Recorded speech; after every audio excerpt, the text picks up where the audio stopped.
ಮೂಡ ಹಗರಣದ ಕಥೆ ಏನಾಯಿತು ಅಂತ ನೋಡೋಣ. ಮೂಡ ಹಗರಣದ ವಿಚಾರಣೆಯನ್ನ ಸಿಬಿಐಗೆ ಕೊಡಬೇಕು ಅನ್ನೋ ಕೂಗಿದೆ. ಈ ಸಂಬಂಧ ದೂರುದಾರರು ಕೂಡ ಒಂದು ದೂರನ್ನ ದಾಖಲು ಮಾಡಿದ್ರು.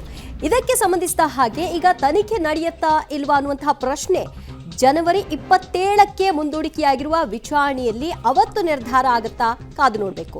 ಒಟ್ಟಿನಲ್ಲಿ ಹೈಕೋರ್ಟ್ ಜನವರಿ 27ಕ್ಕೆ ವಿಚಾರಣೆಯನ್ನ ಮುಂದೂಡಿದೆ. ಜನವರಿ 26ರೊಳಗೆ ಲೋಕಾಯುಕ್ತಕ್ಕೆ ತನಿಖಾ ವರದಿ ಸಲ್ಲಿಕೆಗೆ ಹೈಕೋರ್ಟ್ ಸೂಚನೆಯನ್ನ ಕೊಟ್ಟಿದೆ. ಲೋಕಾಯುಕ್ತ ತನಿಖಾ ವರದಿ ಮೇಲೆ ಸಿಎಂ ಭವಿಷ್ಯ ಈಗ ಅಡಕವಾಗಿದೆ. ಅಲ್ಲಿಯವರೆಗೂ ಲೋಕಾಯುಕ್ತ ತನಿಖೆ ಮುಂದುವರಿಸಲು ಸೂಚನೆಯನ್ನ ಕೊಡಲಾಗಿದ್ದು, ಸಿಎಂ ರಾಜೀನಾಮೆ ಸನ್ನಿಹಿತವಾಗುತ್ತಾ? ಸ್ನೇಹಮಯಿ ಕೃಷ್ಣ ಅವರ ವಿಚಾರವಾಗಿ ಸ್ನೇಹಮಯಿ ಕೃಷ್ಣ ಏನ್ ಮಾತನಾಡಿದ್ರು ನೋಡೋಣ ಈ ವರದಿಯಲ್ಲಿ.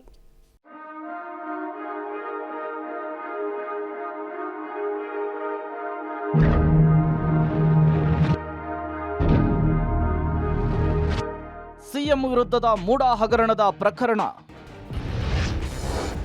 ಸಿಬಿಐಗೆ ವಹಿಸುವಂತೆ ಸಲ್ಲಿಸಿದ ಅರ್ಜಿ ಸಲ್ಲಿಕೆ. ಜನವರಿ 27ಕ್ಕೆ ಅರ್ಜಿ ವಿಚಾರಣೆ ಮುಂದೂಡಿಕೆ.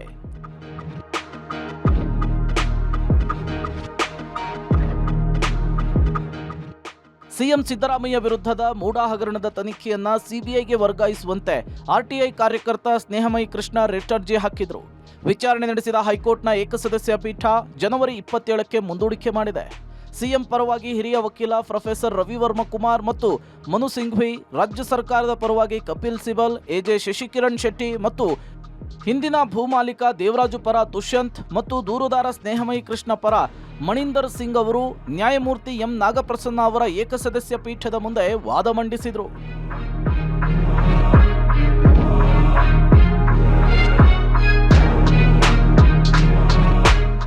ಡಿವೈಎಸ್ಪಿ ಫೈಲುಗಳನ್ನು ಎತ್ತಿಕೊಂಡು ಹೋಗಿದ್ದಾರೆ. ಈ ಬಗ್ಗೆಯೂ ಯಾವುದೇ ತನಿಖೆ ಮಾಡಿಲ್ಲ ಮಣಿಂದರ್. ಇನ್ನು ವಾದ ಮಂಡಿಸಿದ ಸ್ನೇಹಮಯಿ ಕೃಷ್ಣ ಪರ ವಕೀಲ ಕೆಲ ಅಂಶಗಳನ್ನು ಉಲ್ಲೇಖಿಸಿದರು.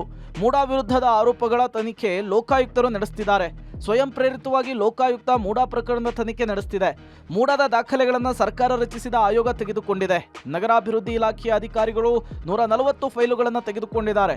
ಮೈಸೂರಿನ ಲೋಕಾಯುಕ್ತ ಡಿವೈಎಸ್ಪಿಯೇ ಈ ಬಗ್ಗೆ ಪತ್ರ ಬರೆದಿದ್ದಾರೆ. ಐಎಎಸ್ ಅಧಿಕಾರಿ ನೇತೃತ್ವದಲ್ಲಿ ದಾಖಲೆಯನ್ನು ವಶಕ್ಕೆ ಪಡೆದಿದ್ದಾರೆ.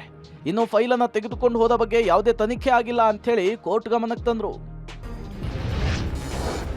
14 ಸೈಟ್ ಹಂಚಿಕೆಗಳಿಗೂ ಇದಕ್ಕೂ ಸಂಬಂಧವಿದೆಯೇ? ಜಡ್ಜ್ ಪ್ರಶ್ನೆಗೆ ಮಣಿಂದರ್ ಸಿಂಗ್ ವಾದ. 14 ಸೈಟ್ಗಳ ಹಂಚಿಕೆಗೂ ಇದಕ್ಕೂ ಸಂಬಂಧ ಇದೆಯಾ ಅಂಥೇಳಿ ನ್ಯಾಯಾಧೀಶರು ಕೇಳಿದ ಪ್ರಶ್ನೆಗೆ ಸ್ನೇಹಮಯಿ ಕೃಷ್ಣ ಪರ ವಕೀಲ ಮಣಿಂದರ್ ಸಿಂಗ್ ಉತ್ತರಿಸಿದ್ದು ಹೀಗೆ. ಇತ್ತ ಮಣಿಂದರ್ ಸಿಂಗ್ ವಾದಕ್ಕೆ ಆಕ್ಷೇಪಣೆ ಸಲ್ಲಿಸಲು ಅವಕಾಶ ನೀಡಿದ್ದಾರೆ. ಅದರ ಬೆನ್ನಲ್ಲೇ ತನಿಖಾ ವರದಿಯನ್ನು ಸಲ್ಲಿಸುವಂತೆ ಲೋಕಾಯುಕ್ತಕ್ಕೆ ಹೈಕೋರ್ಟ್ ಸೂಚನೆ ಕೊಟ್ಟಿದೆ. ಇದೇ ವೇಳೆ ಜನವರಿ 28ರೊಳಗೆ ಸಲ್ಲಿಸಬೇಕಾದ ತನಿಖಾ ವರದಿಯ ಮೇಲೆ ಸಿಎಂ ಭವಿಷ್ಯ ಅಡಗಿದೆ.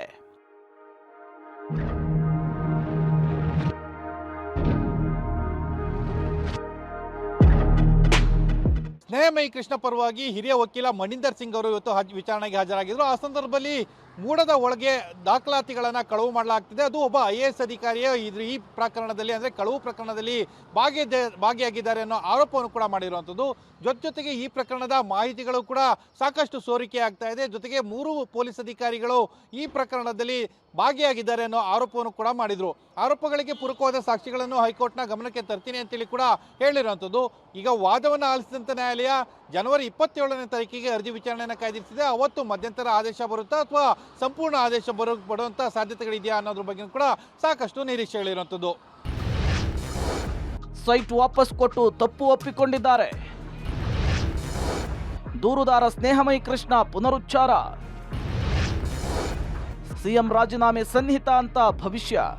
ಇನ್ನು ಇದೇ ವಿಚಾರವಾಗಿ ದೂರುದಾರ ಸ್ನೇಹಮಯಿ ಕೃಷ್ಣ ಮಾತನಾಡಿ, ಸಿಎಂ ವಿರುದ್ಧ ಕೇಸ್ ದಾಖಲಾದ ಮೇಲೆ ಸೈಟ್ ವಾಪಸ್ ಕೊಟ್ಟು ತಪ್ಪನ್ನು ಒಪ್ಪಿಕೊಂಡಿದ್ದಾರೆ. ಇದಕ್ಕೆ ದಾಖಲೆ ಕೂಡ ನ್ಯಾಯಾಲಯಕ್ಕೆ ಕೊಡಲಾಗಿದೆ.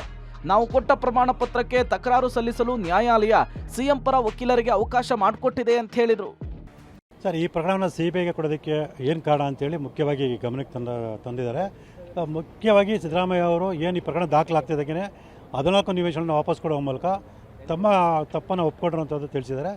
ಅದ್ರ ಜೊತೆಗೆ ಏನೀಗ ಅಲ್ಲಿ ತನಿಖೆ ನಡೆಸ್ತಾರೆ ಲೋಕಾಯುಕ್ತ ಅಧಿಕಾರಿಗಳು ಈ ಮುಂಚೆನೇ ಆರೋಪಿಗಳ ಜೊತೆ ಹೇಗೆ ಶಾಮೀಲಾಗಿ ಅವರಿಗೆ ಅನುಕೂಲವಾಗುವ ರೀತಿಯಲ್ಲಿ ನಡ್ಕೊಂಡಿದ್ದಾರೆ ಅನ್ನೋದು ಕೂಡ ದಾಖಲೆಗಳ ಸಮೇತ ಇವತ್ತು ನಮ್ಮ ವಕೀಲರು ಮಾನ್ಯ ನ್ಯಾಯಾಲಯಕ್ಕೆ ಗಮನಕ್ಕೆ ತಂದಿದ್ದಾರೆ. ಸೊ ಇದನ್ನೆಲ್ಲ ಗಮನಿಸಿದಂಥ ಮಾನ್ಯ ನ್ಯಾಯಾಲಯ ಏನು ನಾವು ಇವತ್ತು ನಮ್ಮ ವಕೀಲರು ವಾದ ಮಾಡಿದ್ದಾರೆ ಮತ್ತು ನಾವೇನು ಪ್ರಮಾಣ ಪತ್ರ ಸಲ್ಲಿಸಿದ್ವಿ ಸೊ ಅದಕ್ಕೆ ತಕರಾರನ್ನು ಸಲ್ಲಿಸೋದಕ್ಕೆ ಒಂದು ಅವಕಾಶವನ್ನು ಕೊಟ್ಟಿದ್ದಾರೆ. ಕೋರ್ಟ್ ಎಲ್ಲ ವಾದವನ್ನು ಆಲಿಸಿದ ನಂತರ ಅದರ್ ಸೈಡ್ ಅವರು ಈ ಮೈನ್ ಪಿಟಿಷನ್ಗೆ ಇವತ್ತು ಅಬ್ಜೆಕ್ಷನ್ನ ಫೈಲ್ ಮಾಡಿರ್ತಕ್ಕಂಥದ್ದು, ಆ ಕಾಪಿಗಳನ್ನು ನಮಗೆ ಬೆಳಗ್ಗೆ ಸಲ್ಲಿಸಿರ್ತಕ್ಕಂಥದ್ದನ್ನು ನಾವು ರಿಸೀವ್ ಮಾಡ್ಕೊಂಡಿದ್ದೀವಿ. ನಾವು ಈಗಾಗಲೇ ಇಡಿಯನ್ನು ಅದರಲ್ಲಿ ಇಂಪ್ಲೀಡ್ ಮಾಡಬೇಕು ಅಂತೇಳಿ ಒಂದು ಇಂಪ್ಲೀಡ್ ಅಪ್ಲಿಕೇಶನನ್ನು ಕೂಡ ಹಾಕಿದ್ದು, ಅದಕ್ಕೂ ಕೂಡ ಅಬ್ಜೆಕ್ಷನ್ಸು ಮತ್ತು ಮೈನ್ ಪಿಟಿಷನ್ಸ್ಗೆ ಅಬ್ಜೆಕ್ಷನ್ ಹಾಕಬೇಕು ಅಂತೇಳಿ ಕೋರ್ಟು ಈ ಒಂದು ವಿಚಾರಣೆಯನ್ನು 27ಗೆ ಫೈನಲಿ ಹಿಯರಿಂಗ್ ಮಾಡಬೇಕು. 26 ತನಕ ಏನು ಲೋಕಾಯುಕ್ತ ಇನ್ವೆಸ್ಟಿಗೇಷನ್ ಆಗ್ತದೆ ಆ ರಿಪೋರ್ಟನ್ನು 26 ಕೋರ್ಟಿಗೆ ನೀವು ಕೊಡಬೇಕು ಅಂತಕ್ಕಂಥದ್ದನ್ನು ಲೋಕಾಯುಕ್ತ ವಕೀಲರಿಗೆ ಹೇಳಿದ್ದಾರೆ. ಒಟ್ಟಾರೆ ಸಿಎಂ ವಿರುದ್ಧದ ಮೂಡಾ ಹಗರಣದ ಕೇಸ್ಗೆ ಸಿಬಿಐಗೆ ವರ್ಗಾಯಿಸಲು ಸಲ್ಲಿಸಿರುವ ಅರ್ಜಿ ವಿಚಾರಣೆ ನಡೆದಿದ್ದು, ಸಿಎಂ ಪರ ವಕೀಲರಿಗೆ ಆಕ್ಷೇಪಣೆಗೆ ಅವಕಾಶ ಕೊಡಲಾಗಿದೆ. ಜನವರಿ 27ಕ್ಕೆ ಮತ್ತೆ ಸಿಎಂಗೆ ಟೆನ್ಷನ್ ಶುರುವಾಗಲಿದೆ. Crime bureau, public TV, Bengaluru.